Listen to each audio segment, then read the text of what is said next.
Bonjour, mon pénis ne se lève pas, ou bien ça se lève trop lentement, ou bien ça ne se lève pas du tout. Effectivement, ce sont là les symptômes de ce qu'on appelle une dysfonction érectile, ou bien autrement appelé impotence. Mais moi, personnellement, je n'aime pas ce nom impotence parce que ça a trait à beaucoup de stigmas, c'est-à-dire ça pousse les gens à se sentir mal, à se renfermer et ils n'en parlent pas de leurs problèmes. Et déjà que 75% des hommes qui ont ces problèmes, ils n'en parlent à personne. Et le problème ne va que s'empirer. Je suis le docteur James Jorter, je suis médecin et je suis passionné de la santé comportementale. Alors, dans cette vidéo, nous allons parler de dysfonction érectile. Déjà, c'est quoi une dysfonction érectile? Ça correspond à une difficulté ou une impossibilité totale d'avoir ou de maintenir une érection suffisante permettant d'avoir des rapports sexuels satisfaisants ou de pénétrer votre partenaire durablement. En d'autres termes, ça ne vient pas ou bien ça ne se lève pas, tout simplement. Et c'est un problème qui est très fréquent, d'autant plus qu'à plus de 40 ans, surtout en Afrique subsaharienne, en Europe, on va parler de 50 ans, mais chez nous, c'est un peu plus fréquent. 75% des hommes à plus de 40 ans auront un problème d'infection d'érection, auront un problème de trouble d'érection. Et minimum, c'est un homme sur deux.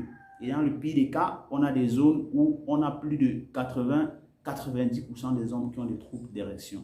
Et maintenant, après avoir étudié ces hommes, on se rend compte que 15% de ces hommes auront 15% de ces hommes auront une hypertension qui est associée.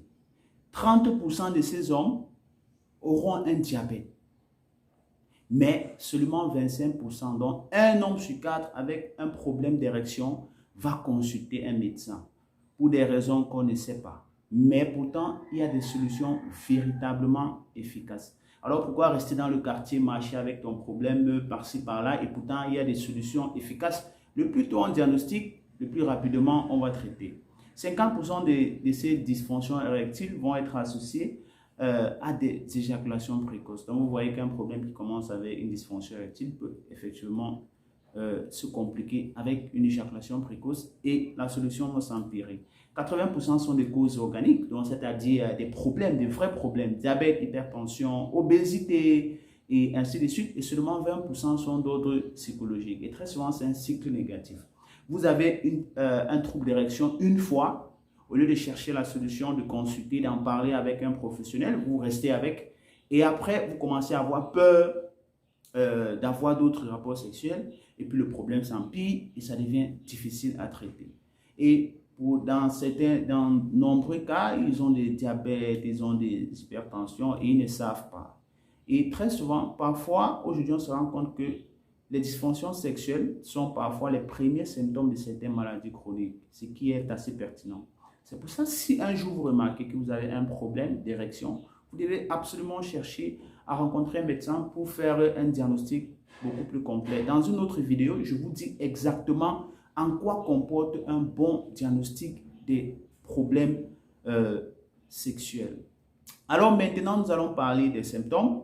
C'est très simple, ce n'est pas compliqué. Ça ne vient pas ou ça ne tient pas. C'est-à-dire, vous pouvez avoir une érection, elle n'est pas assez rigide ou bien elle tombe beaucoup trop vite. Bref, il y a ce qu'on appelle le score des Hess. Ça permet de classifier les troubles d'érection et il y a 4 niveaux en principe. On attribue un score, le score le plus bas, c'est quand il n'y a pas d'érection du tout. Pas d'érection du tout. Donc, 1, 2, il y a une bonne rigidité, mais ne permettant pas d'avoir la pénétration. Le score de 3, il y a une rigidité, mais plutôt un peu molle, flasque, mais il ne permet pas d'avoir une pénétration satisfaisante. Donc, vous n'avez pas l'impression que ça tient bien pendant la pénétration.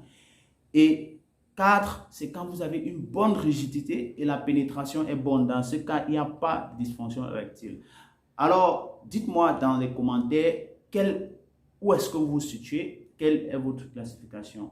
Alors, quelles sont les causes de dysfonction érectile? La première des causes, c'est les problèmes circulatoires. Donc, c'est-à-dire toute chose qui va affecter la façon dont votre sang circule peut vous causer des troubles sexuels. Je parle ici d'hypertension, qui est associée avec un bon nombre de cas. Le diabète qui vient incontestablement la première des causes, 30% des cas sont associés au diabète. Ça veut dire que vous pouvez effectivement avoir un trouble d'érection et c'est juste le diabète. Et si on ne traite pas le diabète, on ne peut pas traiter. Effectivement, j'ai eu un cas de monsieur qui a fait 11 ans de diabète. Bon, il le savait, il n'acceptait pas et puis le problème est arrivé, il cherchait les solutions au quartier, ainsi de suite. Sans traitement, de grâce, Dieu l'a préservé, il n'a pas eu de complications. Mais dès lors qu'on a commencé à traiter son diabète, à diminuer, au bout de 3, 4, 5 mois, les érections ont commencé à venir petit. Et au bout de 6 mois, il a eu de très bonnes érections. Oui, c'est ce qui se passe quand on reste et on ne connaît pas véritablement la cause de nos problèmes. Et aussi, on a beaucoup de personnes, le diabète aussi, en fait, ce qu'il fait, c'est qu'il va entraîner un épaississement des vaisseaux qui amènent le sang au pénis. Et dès lors que le sang ne peut pas circuler pour arriver au pénis, bon, c'est un sérieux problème. Les personnes qui ont des infarctus du myocarde ou bien des problèmes cardiovasculaires, c'est-à-dire qui ont ce qu'on appelle des troubles de contaction, des troubles de rythme dont le cœur ne fonctionne pas normalement, ça va forcément diminuer la quantité de sang que le cœur renvoie vers l'appareil génital. Donc du coup, ça pose aussi un sérieux problème. Et puis aussi l'âge. On remarque qu'à plus de 40 ans, minimum un homme sur deux aura un problème de trouble d'érection. Pourquoi? Parce que les fonctions contractiles du pénis seront diminuées. Donc les tissus ne vont pas s'étendre comme il faut pour accueillir le sang. Donc ça, c'est un sérieux problème. Donc vous pouvez essayer quoi que ce soit, mais ça ne va pas s'améliorer. Il faudrait qu'on vous donne des médicaments ou bien des substances qui vont relâcher les muscles et les permettre de s'engorger avec le sang pour que l'érection soit solide.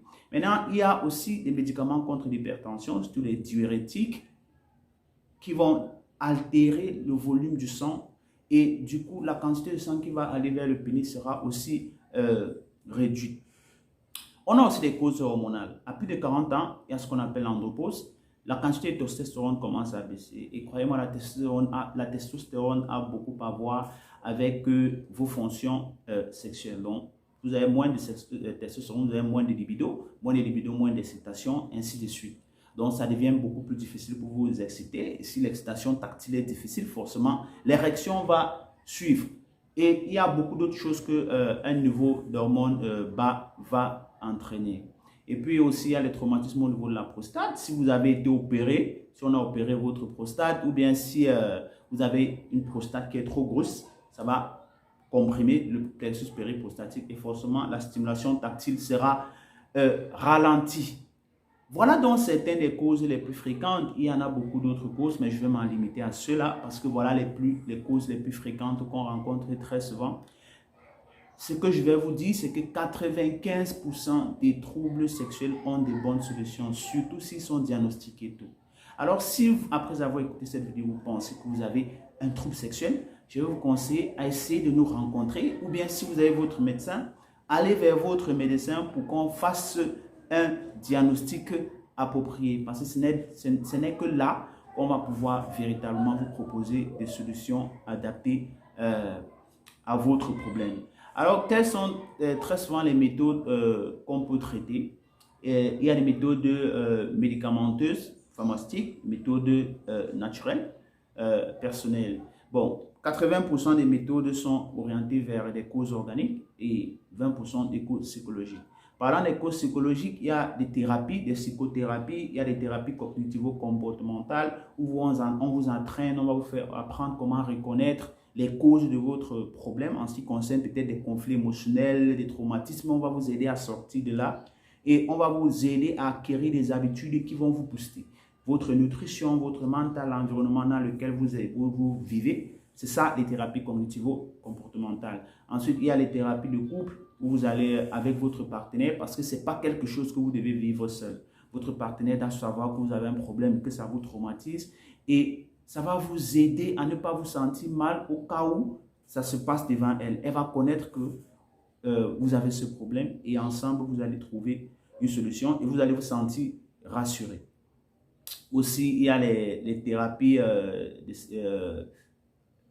de comportement, j'en ai parlé. Il y a des psychothérapies, c'est-à-dire il y a des sessions avec des psychologues, très précisément des sexologues, où on va vous enseigner comment être plus performant. En ce qui concerne les solutions médicales, très souvent dans des cas, le médicament qu'on utilise le plus souvent, c'est le Viagra.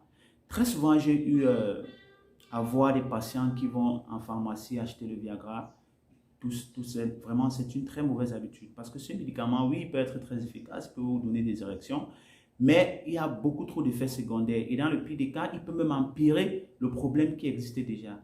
Et les effets secondaires sont vraiment beaucoup trop sérieux et je ne veux pas évidemment en parler dans cette vidéo, mais sachez que ça peut entraîner des hypertensions secondaires, ça peut entraîner des troubles de rythme au niveau du cœur et ainsi de suite. Donc, si vous voulez prendre du Viagra, je vais vous conseiller de le prendre sur prescription médicale. On peut aussi vous donner des gels que vous allez mettre sur le pénis. Ça a pour but de relâcher la tension musculaire ou bien des tissus pour les permettre de se dilater et de recevoir le sang.